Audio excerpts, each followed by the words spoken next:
પણ જ્યારથી હું સમજણી થઈ છું ત્યારથી આ વિચાર મારા મગજમાં આવ્યા કરે કે શું કુદરતની એવી રચના છે કે વરઘોડો કાઢવો જ પડે?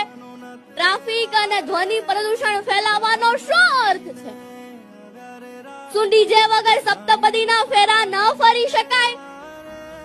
આપણા પેટની ભૂખ માત્ર ને માત્ર 80 કે 100 ગ્રામની હોય તો 600 કે 800 રૂપિયાની ડીશની શી જરૂરિયાત છે? નવયુગલોની પ્રીત તો પાલવડે બંધાય છે તો ચોરીનો માળો લાખોમાં કેમ લખાય છે? હા, આવા સુપ્રસંગે દીકરી પાર્લરમાં તૈયાર થાય એના ઘણા શોખ હોય, ઘણા સપના જોયા હોય, પણ જ્યાં મોર જાજે ઉગમણે દેશ એવા ગીતો ગવાય છે ત્યાં ડીજેના પડઘા કેમ સંભળાય છે? શું મામેરું વધાવવું જ પડે?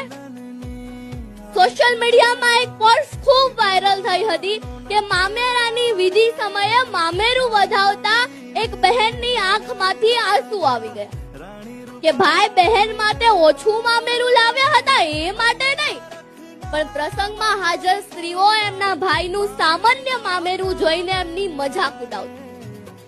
જો બહેનને કંઈક આપવું જ હોય તો બંધ બારણે કે ગુપ્ત રીતે ન આપી શકાય?